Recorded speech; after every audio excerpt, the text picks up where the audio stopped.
Hello everyone, SoariN here. Welcome to another video. Today we are going to be discussing thumbnails. I'm going to show you how I make mine and how I make mine appealing to click on. Now, I would say personally that I have relatively good thumbnails. I have clickable thumbnails.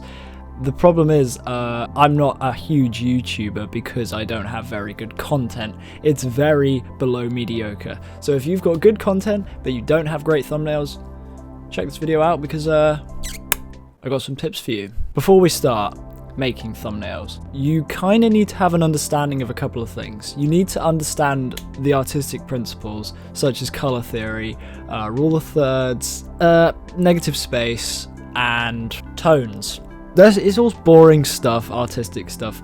Color is probably the main one. So as long as you have colors that are well aligned, colors that kind of blend well together, you will have a good thumbnail. For me, thumbnails for YouTube have always been probably one of the most important parts of any video, and it's also the reason why I've spent so much time analyzing them and spending time on them, and they're also the most enjoyable part of making a video.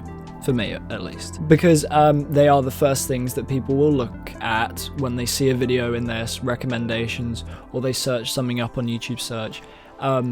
It needs to be catchy. Also, having a kind of brand or a kind of format in your thumbnails is really, really good.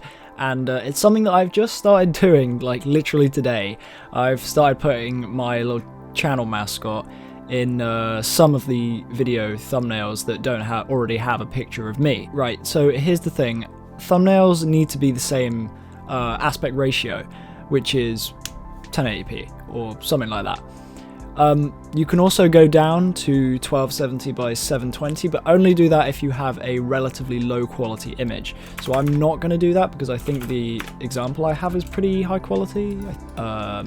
Resolution. Oh, it's already at 96? We'll put it 140. Regardless, I have my screenshot for the game. This is the screenshot. Now, as you can see, it is pretty horrific quality. Like, you can see the pixels. Not only that, but it's also just badly blended. It's clearly been expanded a couple 100 million times. So what we're going to do is we're going to go firstly to brightness. This is what I always do first. I increase the brightness, then I increase the contrast. When I increase the contrast, you can see the colors coming out, and then I sometimes put down the brightness back again. Something like that, so that's good. Next, this is a relatively new feature I found that I absolutely love, and I suggest you use it immediately.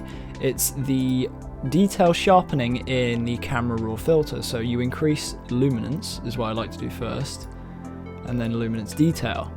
Now you can kind of see it's smoothing out. This isn't always a good thing because, as you can see, it's kind of losing the colors here. I'm realizing now what a horrible example this is. Because this is a pixelated game, I'm now sensing why this was such a horrible idea. Anyway, so I don't want to just have this. I want to have me in it. Okay, now this is a great picture. I think I used this one more than any other. I don't know what it is. I just like the expression. Look at that. Look at that. Hold on real quick. There's something I really need to do.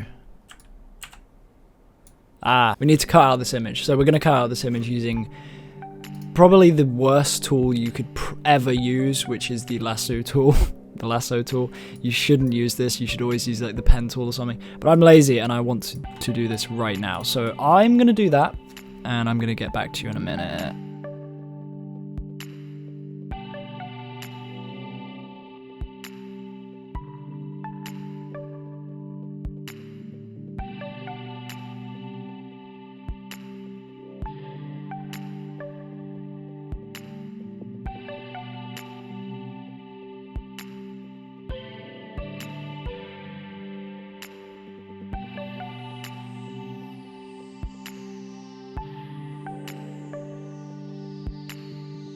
Okay, so that's a halfway decent cutout. It's done very, very poorly, and I'm also aware that the newer versions of Photoshop have much better tools for this, but I'm so lazy that I can't even be bothered to update Photoshop.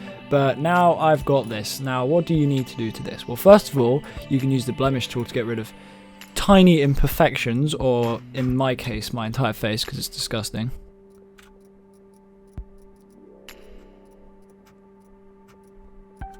And we're then going to use that camera raw filter thing again. So the camera raw filter, which I am addicted to right now, it should work a little bit better on subjects such as this. So the luminance goes up. As you can already see, it's smoothing out loads. Smoothing? Is that a word?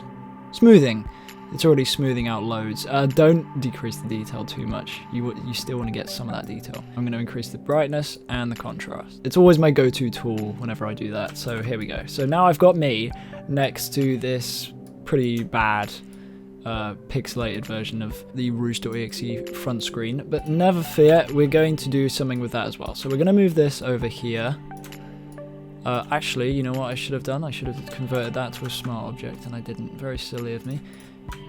I find that this is much better when you decrease and you want to rotate, and it kind of fits some of the... Oh, it's much better at keeping details. So there we go. We got that right there. I'm going to move me a little bit over.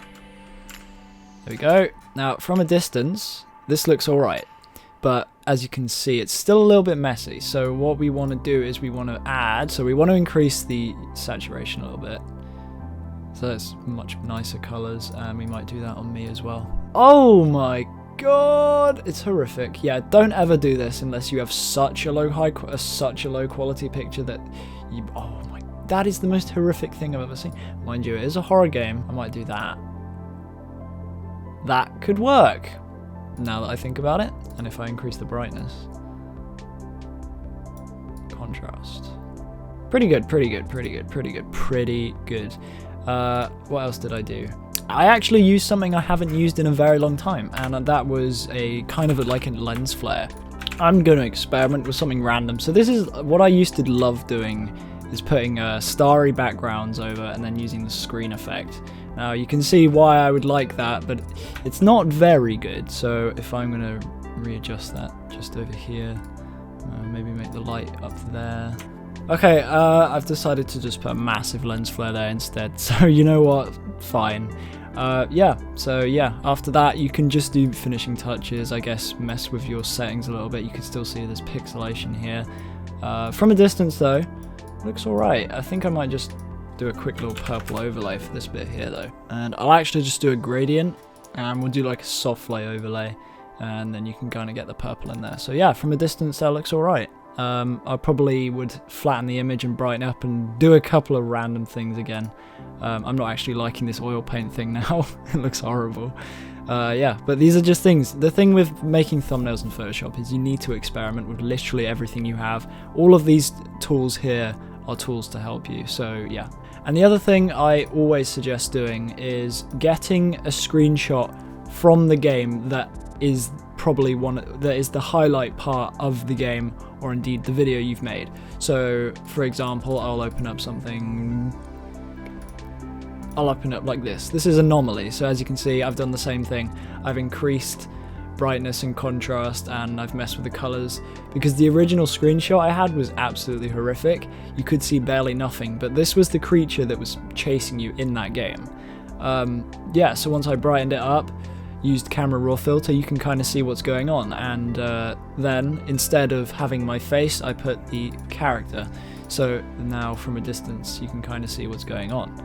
Anomaly was a very short game, so it has very few images to take from it, but another example I could probably find for you, Non-Massacre, of course, Non-Massacre. So this is another screenshot of me, and I've just used I've just shaded loads of different areas. So this bit here with the blood around the border, I've just increased the brightness of that part, left this bit unsaturated so I could have my face. I've also, because the candlelight was here, I've put a shadow on my character, so it makes it look like I'm in the scene.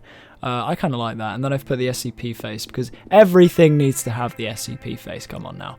Like every single thing. If you are making horror games, you will use this face in literally everything you do. So if you're playing an indie game that has a strict purpose, show that purpose. Show the highlight of the game. Show the main purpose. If you're doing a video that covers a whole range of different topics, make sure to put those topics in there, such as this one here has the cult symbol, it has a random game cost us mind, and the character, and you know, it's to the point, it shows what the video will be about.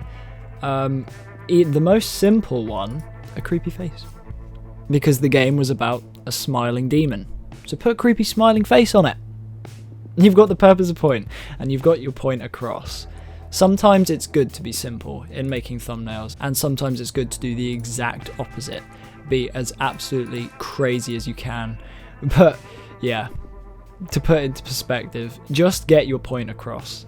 Make sure the colors you're using are bright. This is my Akinator video from ages ago. So this thumbnail sucks so bad. I literally took a screen clipping from the corner of the video and slapped WTF on it. And it's not good. It proves a point. It's got my reaction, the actual unedited reaction, and the part in it, but the colors are off. This is just bad. And it's a low quality image, as you can see. It's terrible. Maybe from a very far distance, but no. This is an awful video thumbnail. If you want a more recent example, this was my Scott Watson test. Was it Watson Scott test? I don't know. It was a video that nobody watched, so I don't think it matters. This is a horrible thumbnail. Look how horrible and drab it is. Just boring. Do not take your eyes off the screen. Do you understand? Yes or no? Yeah. Okay. You can get the point if you look at it up close, but from a distance, you would have no idea. Do not do things like this. Even though if you look, you always need to zoom out and think, if somebody's looking at that from a distance, will they think it's a video that that's worth watching? So I updated it and I created this, which is loads more colors. It's an actual screen. It's a screen clipping from the game, and I increased the saturation a lot. It's spiders, so I thought that was pretty interesting. Anyway, I hope this video helped you in your quest to make YouTube thumbnails, if that's what you're doing, or if you just wanted to see how I make my video thumbnails. I probably could have got a better example, and maybe I will make a better example of me making a good thumbnail. I'd say on average my thumbnails are fairly okay. A lot of them are very off. This one right here is dumb and boring. So is this one. The Spexophobia one I really like, because it's got the background, and it's got the wasps, and it's got my unedited reaction. But yeah, thank you everyone for watching, and I hope this helped. I'll see you all in the next one. Goodbye.